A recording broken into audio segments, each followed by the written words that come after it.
Good evening. I'm Harry Keeling, and on behalf of Alaska Public Media and the Alaskan Aviation Safety Foundation, welcome to Hangar Flying.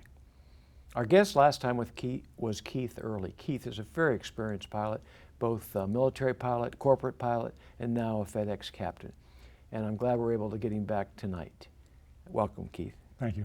So last time, Keith, you talked about the A-10 and a remarkable mission, night mission, when I think you said it was 35 below. But anyway, you also spent a couple years flying the F-16. What was that like? The F-16 was a challenge because it was such a fast-paced flight. We had very limited on fuel. The missions were normally 50 minutes to an hour, and there was an awful lot to accomplish in that time. Of course, the airplane is moving very fast, but in all of the activities that we had to complete within one mission for training, you couldn't take more than a few seconds to look around outside the cockpit to really enjoy, the perspective of what you were actually doing. It was all very, very task-oriented, and the only appropriate word would be intense. So let's talk a little bit about, because a lot of our viewers may have experience in one type of aircraft, and or sometimes more than one, but you've flown a lot of different kind of aircraft. So let's talk about the F-16 and the MD-11. I think you told me the MD-11 pretty difficult airplane to fly, or to land anyway. Right. Is that the case, and how would it compare to the F-16? Well, the F-16 is very responsive and nimble and light, and you can put it down anywhere you want, and it's forgiving, with the exception of being a high-performance fighter. The MD-11 in the world of airline transport is the probably most challenging airplane to land that's still out there flying operationally. Has a very high approach speed, generally around 165 knots, and a very small window during the landing phase below 50 feet where you have to put the airplane in the landing attitude and modulate your power so that you don't damage the airplane or have a bad experience on landing. So one of the things that we talked a little bit about was your missions with FedEx are usually long, over wide expanses of water, right, to exotic places. Right.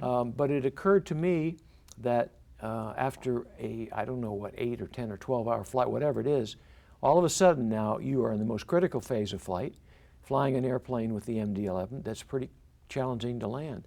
What techniques do you all use? Maybe CRM or cockpit using the other crew member. How do you deal with that challenge? Well, as you come into the landing phase, the descent from altitude down to landing, first of all, you thoroughly brief your approach and landing. You cover all of the factors that might be incidental to safety on the approach and landing, and we have very well-defined roles as pilot flying and pilot monitoring, as do the other major airlines.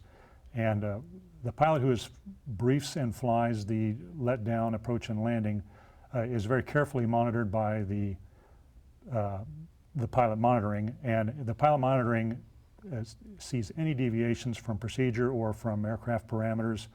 Anything that he sees that's can lead to an unsafe event is fully empowered to speak up and call a go-around or to interrupt the sequence of events in the interest of safety. And which is quite a bit of a change from a traditional role of a captain, where the captain's kind of the king of the roost and what the captain says goes. Even the most junior first officer at FedEx and at other airlines is empowered to break the sequence of events in the interest of safety. So I'm not sure this is, I don't really want to delve into this, but it occurs to me that may not be as well understood in other countries, in other cultures. But certainly having that ability to talk across the cockpit is so important. Any thoughts on, we've got about a minute and a few seconds left, thoughts about how some of your military flying or corporate experience might apply to small airplanes? There's probably the one that the small aviation is most susceptible to because it doesn't receive the attention that they do in the airline world, and that is complacency. Every flight is an opportunity to hurt yourself. And if you are going to fly from point A to point B, or to go out and lay trap lines, or a sightseeing tour with friends, you are as susceptible on that flight to making a mistake or being the victim of circumstances as you are on your very first training flight as a new student. So complacency is quite a risk in the Let's general do aviation this. world. I'm going to have you on one more time, because you've got a couple of stories I want you to tell about some specific things that happened to you, kind of there I was. So if I can get you back one more time. Be happy to come back. Ladies and gentlemen, I hope you enjoyed tonight's program. I want to remind you that the Safety Foundation is member supported.